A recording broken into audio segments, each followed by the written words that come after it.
Hey guys, my name's Mary, and today my presentation is going to be on Judaism and their view on death.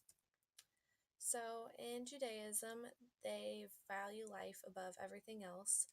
So, they believe that everyone descended from a single person, so taking life away from somebody is seen as destroying an entire world, or if vice versa, you were to save somebody's life, it's seen as saving the entire world.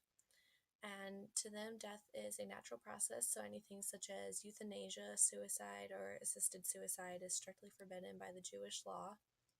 And they do not view death as a tragedy because to them, our lives have meaning and it's all part of God's plan and it's all intended for us. And so these are just some customs that the Jewish religion has for the deceased. So after death, the person's eyes are closed and their body is covered with a thin sheet and laid down on the floor and surrounded by candles. And the body is never left alone until after the burial.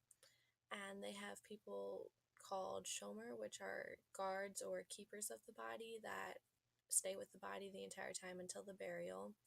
And these guards, they're not allowed to eat, drink, or perform any commandments around the deceased because it's seen as mocking the dead because they no longer can do these things. And everyone entering the house to pay respects must wash their hands to remove any impurities.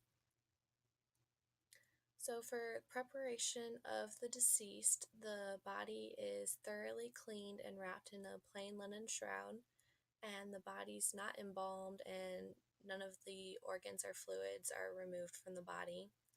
And the body is dressed in very simple clothing, and the coffin is also kept simple as well because to the people, they want to make sure that the poor people aren't being honored any less than the rich people are.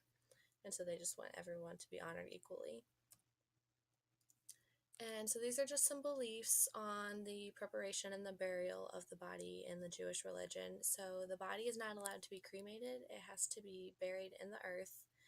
And a coffin isn't required for burial, but if they do have a coffin, it has to have holes drilled into it so that way the body comes into contact with the earth.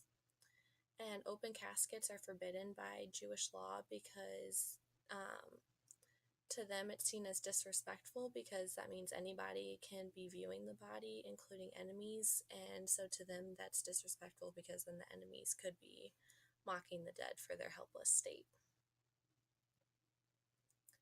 As far as tombstones go, they are required by Jewish law for everybody because it helps remember the dead.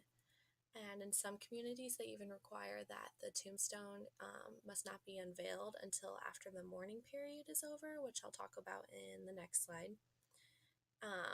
But during this mourning period, the dead, they're not forgotten because they're being mourned, so they're still being thought about during all of this, which is why the tombstone doesn't have to be unveiled at this point.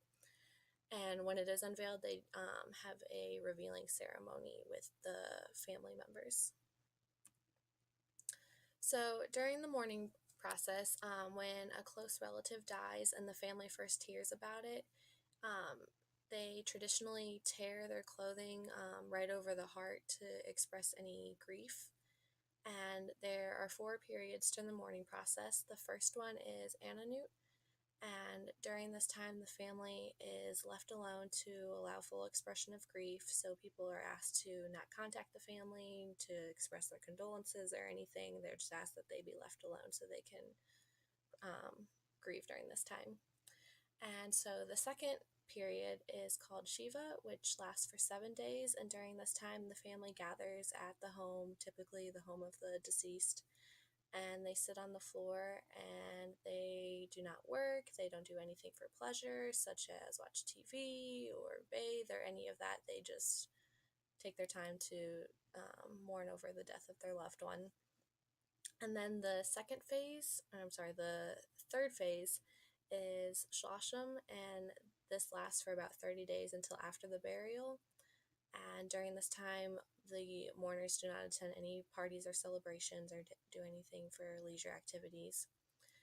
And then the final phase, which is Avalut, that is reserved strictly for the parents of the deceased. And during this time, which this period lasts for 12 months. They do not attend any parties, celebrations, go to the theaters, or go to any concerts or anything, just out of respect for their son or daughter that they lost. And so in Judaism, they do believe in an afterlife. They believe that death is not the end to human existence. They believe that the dead will one day be resurrected, which is also known as world to come to them. And they believe that those in good merit will have a place in this world to come. And the righteous go to Gan Eden, which is Garden of Eden. And so also the average person descends to Gehinnom, where they can reflect on their actions and they can look back on any mistakes that they've made in their life.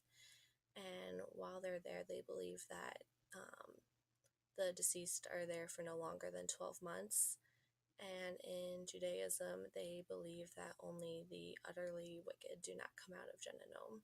And to them, either they stay in that spot, or to some other people in the Jewish religion, they believe that their soul technically does not exist.